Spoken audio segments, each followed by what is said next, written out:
वहीं मध्य प्रदेश की सियासत में शिवराज वर्सेस कमलनाथ में ही लड़ाई है। निकाय चुनाव में इसकी पुष्टि भी हो गई है। 2023 में भी इसी के आसार हैं। आखिर क्या है इसके मायने, इस रिपोर्ट में आप देखिए।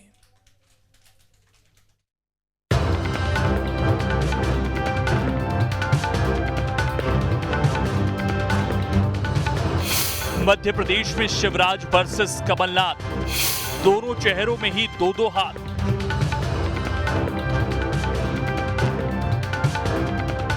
कहने को मध्य प्रदेश में बीजेपी कांग्रेस दो दलों में टक्कर होती है, लेकिन सही मायने में तो लड़ाई शिवराज और कमलनाथ में ही दिखती रही है। मतलब ये कि पार्टियों से ज्यादा इन्हीं दो चेहरों के बीच सियासी टक्कर होती है, या यूं कहें कि पार्टियों से ज्यादा इन्हीं दोनों नेताओं की प्रतिष्ठा दांव पर रहती है।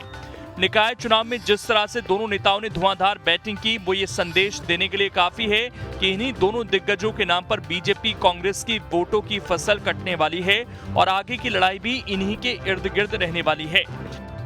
मैं भारतीय जनता पार्टी में इसको इस तरीके से इसलिए नहीं देखता हूं कि भारतीय जनता पार्टी में संगठन चुनाव लड़ता है। कमान हर कार्यकर्ता के पास भी रहती है और माननीय मुख्यमंत्री, प्रदेश अध्यक्ष, केंद्रीय मंत्री सब मिलकर चुनाव लड़ते हैं। मैं वर्सेस कमलनाथ इसलिए नहीं कह सकता कि उनके पास लीडर नहीं है। और कमलनाथ जी ने तो खुल के कहा था कि नगरीय निकाय चुनाव में हमारा कोई इंटरेस्ट नहीं है, मैं बड़ा नेता हूं, मैं छोटे मोटे चुनावों पे ध्यान नहीं देता हूं। तो उनके बारे में तो मेरे ख्याल से कंपैरिजन हमारे माननीय मुख्यमंत्री जी से करना ठीक नहीं है। लेकिन पूरी भारतीय जनता पार्टी ने जो बूथ स्तर पर संगठनात्मक दृष्टि से चुनाव लड़ा है।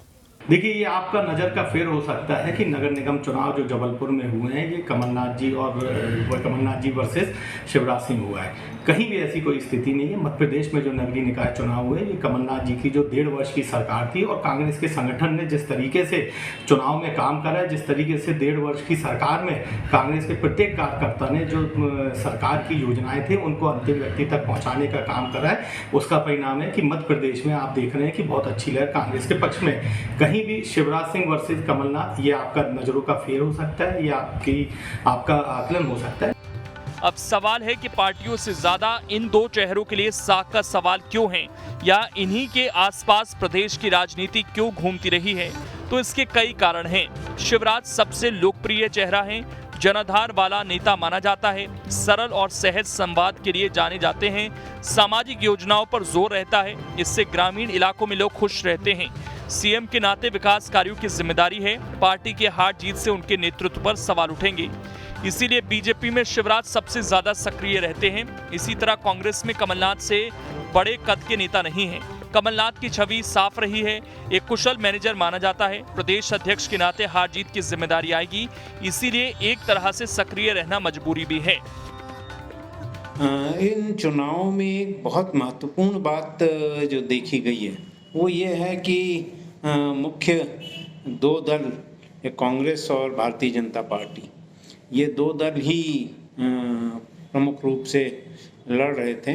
वैसे तो पंचायती राज संस्थाओं के चुनाव में पार्टी का कोई दखल नहीं होता है, पर नगरीय निकायों में तो पार्टी चुनाव लड़ती है।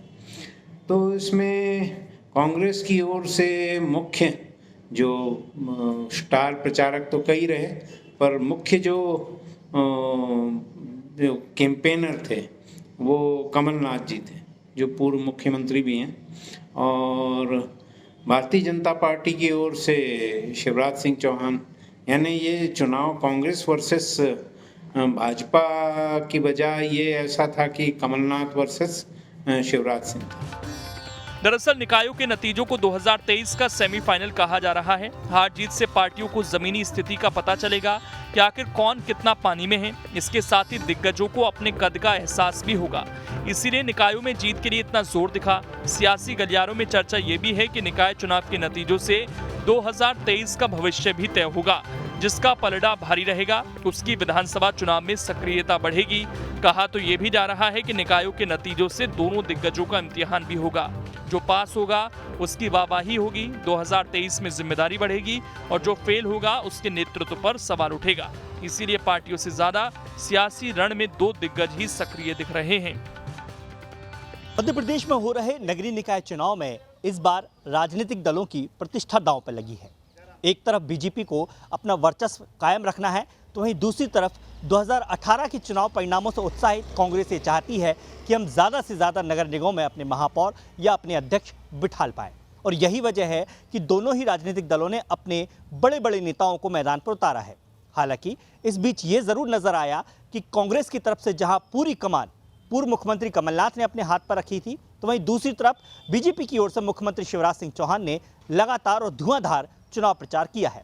इसमें कोई दो राय नहीं है कि ये चुनाव शिवराज वर्सेस कमलनाथ रहा है। हालांकि परिणाम ये बताएंगे कि इन दोनों की मेहनत कितनी रंग लाती है और कितना फायदा उनके प्रत्याशियों को होता है।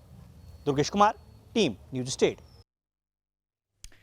अब इसमें खबर तो यह है कि प्रदेश में सियासी बयान भी दोनों नेताओं के बारे में ही आते हैं। इतना ही नहीं, शिवराज कमलनाथ भी सिर्फ एक दूसरे पर ही हमला करते हैं। पार्टी के चेहरे को घेरने से फायदे की उम्मीद रहती है।